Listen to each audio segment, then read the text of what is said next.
Figured you guys like to see the Fords my dad has. He likes these Ford trucks too. It was a 2001 5.4 2-valve F150 two-wheel drive. It's got you got the keys for this one? Yeah. There.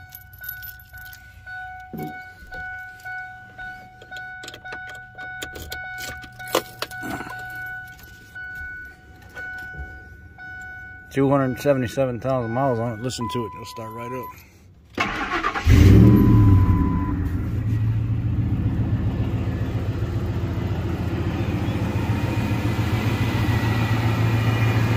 Runs good.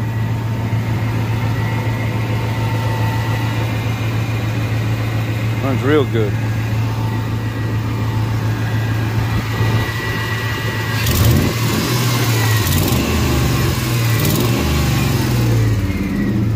He just had exhaust put on it.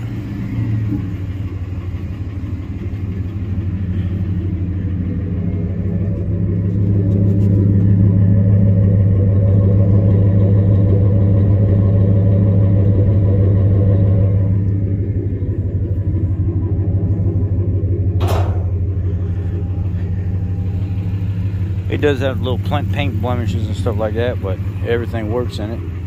It's got charge light on, but I see where somebody's been messing with the charge wire.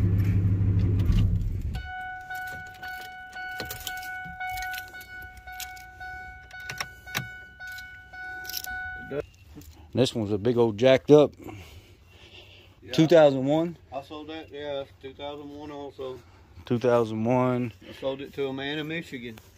F150 Super Crew. It'd be a nice toy. Somebody get it, and I tried to sell it at one time for $2,500 cash. No boy had the money in his hand, and he went and bought another truck, and he came back. He bought the wrong truck. He bought the other one. He was trying to bring the truck back to the guy that brought him over here to look at mine. And what is this one? This one's a 5.4 2-valve as well? Yeah. They both the same year and everything. This system's 4-wheel drive and that one ain't. Yeah. Again, no rot, no nothing. I mean, interior's a little rough, but it's a project truck.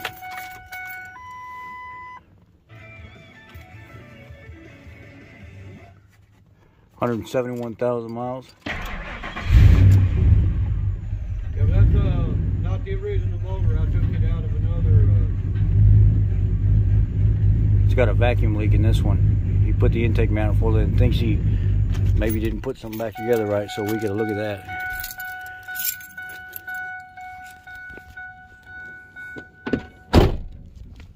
And they have these things all over down here that's got blowed up motors in them.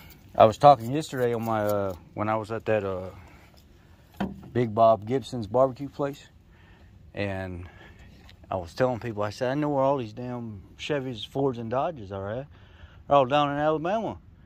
All the way back to the 50s and stuff. You see them parked all over in the trees and people's fields and stuff. Still good looking trucks. A lot of them. They're not rusted out either. None of them are, yeah. They're, maybe the motor needs to be gone through or something like that, but the trucks are all good. Right. There's no rot holes in them or anything, and they just sitting there. Some of them, but some of them ain't. I seen a dang $4,000. Yeah, yeah. Where we went to that barbecue place, Mookie's Barbecue. I think it's called Mookie's Barbecue. I don't know. Yeah. Yeah, I don't remember. And there was a shop there. It looked like an upholstery shop that was open, and he had nothing but old classic cars out front of his shop. There was like a dozen of them out there, old Oldsmobile 442s and old Chevelles and stuff, and old Plymouth Furies, and he had 2 or 3 of them already finished and painted outside with drag rims and drag tires and stuff on it, sitting there waiting for upholstery, and the shop had closed down. It wasn't even functioning no more. What are you going to do with all these old classic cars that are already finished and painted, just waiting for upholstery, and the shop closed down? Don't nobody operate it no more. Right. They just sit there and rot. Mm-hmm. That's exactly right. They just sit there. Some of these people don't won't let go of their stuff they got like that. They just soon let it sit out there and rot to let it go. Well, that's what I was telling them yesterday. Is I went up to a man and I said, "Would you take $4 grand for that old '80 model C10 pickup truck you have over there? It ain't worth it, but I'm willing to pay it." And he said, "Well, I was thinking maybe my nephew's son coming up, maybe he would see the man 5, 6 years later, 7 years later, and the truck's still sitting there. The kid wanted nothing to do with it. Nephew wanted nothing to do with it. Hey, would you take 42, 43? I offered you years ago money for this thing, and you said you wouldn't take it because, well, I don't know, man. I don't think I'd come up." Why do people get like that? You know you're not going to do anything with it, and you know you're losing your ass on that thing. Why not sell it, make some money off of it, and do something for yourself or your family? But they won't come off of it. Mm-mm. It's a sentimental thing to them or whatever. And it is. It's a possession thing. People feel good about having stuff. Right. It makes them feel good. Like if I ever need something, I got it right there. Mm-hmm. Some of them though, they're I hate to say it, but some of them are dying off, and their kids are like, "Hell, I ain't dealing with that. And I'll sell that everything that you want." Yeah. But I know a place out on Thornhill Road out yonder where there's old trucks and cars that this old man for years wouldn't let go of it. He's gone, and his children are fixing to sell everything he's got. What'd you say? How many miles were on this thing? This old Honda van? Man, I don't know. A lot, right? Yeah. It's had its days. She had it for 9 years. I mean, that thing has made so many trips to Michigan and back. I mean, all I had to do is put a transmission in, but you gotta pick it up. It has to be up on a lift. Subframe, all that. Subframe has to be come down, and yeah. I mean, I've done it all. It's just a little time consuming. I could the lift and everything, I could probably get it done in a couple of days, but it ain't gonna be worth it. What I'm saying is, by the time you go and do all that, is this all pallets right here? Yeah, this is big pallets that came across seas. All this here wood is from the Black Forest in Germany. Mm. Every bit of this, them big old things. These here were boards that was laying across them that they hauled equipment on. Yeah, across seas. And Painter ended up having a friend that had the skids and stuff on semis, and they'd run and draw them. I took it all apart, and I did all this so Painter could get in here in his wheelchair, but also, to make it look unique. This is kind of like your workshop back here, like your machine shop area or whatever, or something like that, storage area. It's a band room. Well, you could use it for a machine shop storage. But like everybody said, I could turn this into a big house too. Oh, you want the band room to be back here? Yeah, this is gonna be the new band room. This is the stage right up here. Oh, I see it now. I see it. See? Yeah. In Delmer, it was a little bit bigger, square, but I wanted to have a round shape, and I got in a hurry on that corner over there because I was working down here by myself. What are you gonna do? Put a bathroom over here? Then I'm gonna put a bar size pool table right here. Yeah. So that I have plenty of room, and then the seating area over yonder. People could sit over here and.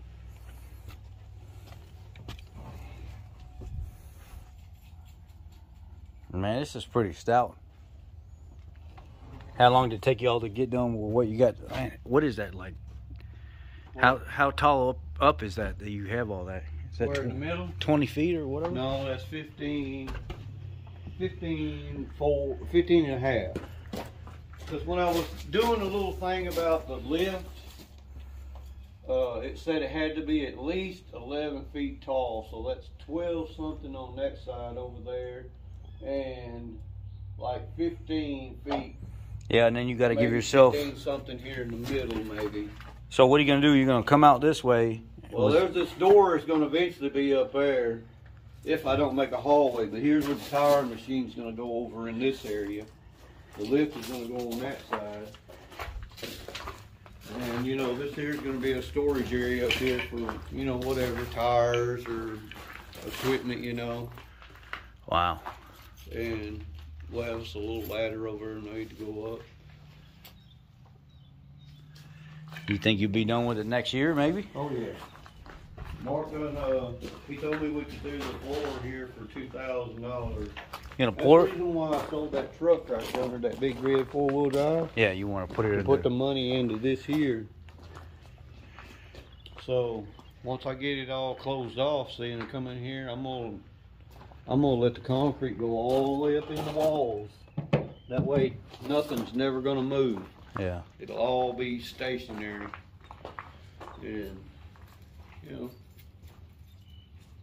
once I get that lift in here and that tire machine, golly, I lost so much business when I was at Cherry Hill because I didn't have a tire machine that worked.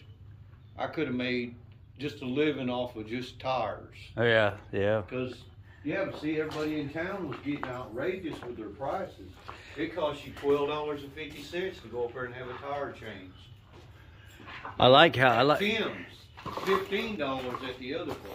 I like how you used all the big wood for support and you didn't go with any of the thin stuff there.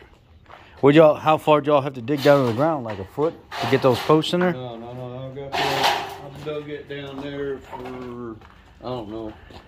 This one here is probably about 3 foot in the ground. Wow. And I got concrete all the way around it. Yeah, I seen the concrete there. I did this myself. You had it pulled all the way out. That was nice. This is how I hurt myself to begin with. Yeah. That big old pole. Yeah. I picked it all up. I did everything by myself to begin with. Wow.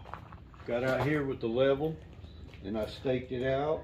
You'll see marks all over it. I had them props all around this baby, and it's sticking up straight. Cause this was the first main point of starting everything. Right.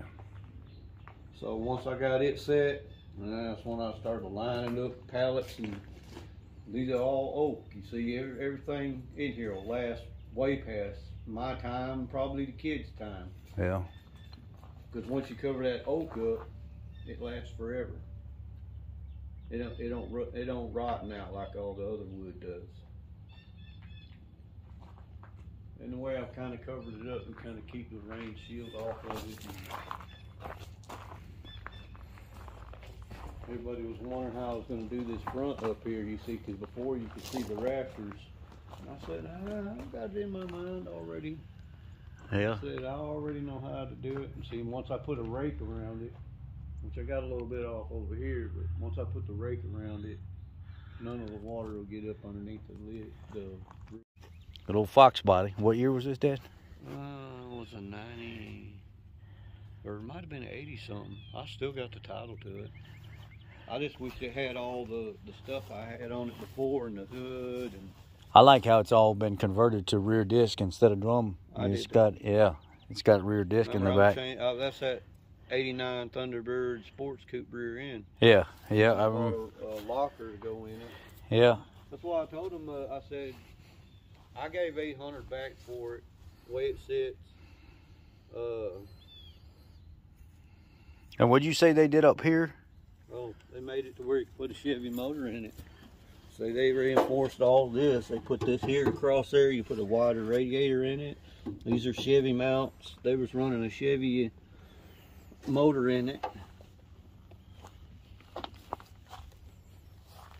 Yeah, I see. They added that reinforcement right there across the front. Mm-hmm. Yeah, they reinforced the front up good. They to where you could put a bigger radiator in it. They even put a exhaust, put a fan back here even in it. They put a new one of these here on it. I could tell that, and they put a fan right here. I didn't have back here. So probably pulling the smoke out of the vehicle and pulling it down. And why they throwed them damn Ford headers in there, I don't understand. Them are the headers that I made to go on that other motor. Yeah, it looks like anything that comes in here, they kick that fan on real quick and just blast it through. The dude changed the seat around. He put, because he was longer legged, which I said it should always had an adjustable seat in it anyway.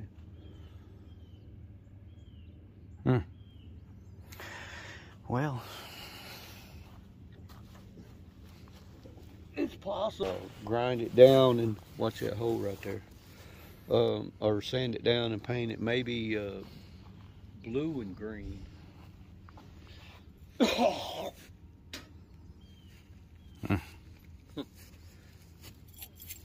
But like I told him though, I had more money in that rear end right there than I did. I had about 800 bucks in that rear end. So I said more or less, you know, that rear end was the main thing, as long as they didn't change it out.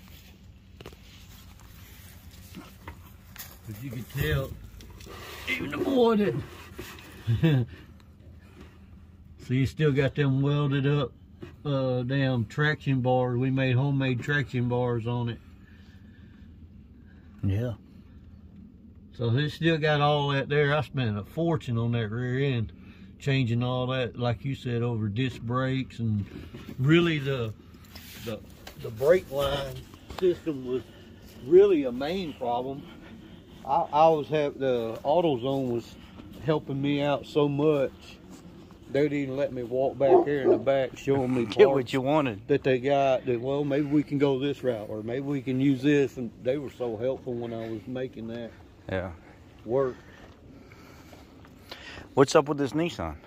Well, that's Mark and Tia. Oh. That's why I told him I'd ask you. But somebody else told me they knew about these kind of cars and told me that to tell him to change the valve body in it. He said he'll never have another problem with it. The transmission? But yeah, it's the only thing. As long as you're going, moving, it's okay. But if you ever have to come to a stop or something, he more or less said you have to let the car get to rolling before it'll. Oh, like put it in neutral or something. Going, he said it'll run like a new one. But somebody said it's something that's in the valve body. Yeah. In these here. I'll reach out to some people and see what year is this. Man. Probably 2006, I think. Or what he knew about them is the valve bodies go bad in them. It's 2000. It says 11 of 07 in the door. So if any of y'all know anything about Nissans, I'm gonna reach out to some people. I got some ideas on what it is, but shift up fine, but doesn't downshift fine. You got to kind of let it coast to a stop before you take off again, and then it'll start to upshift fine again, but won't really downshift too well. Let me know what y'all think. If any of you guys are Nissan trans guys, it would be nice to hear from you, hear what you have to say.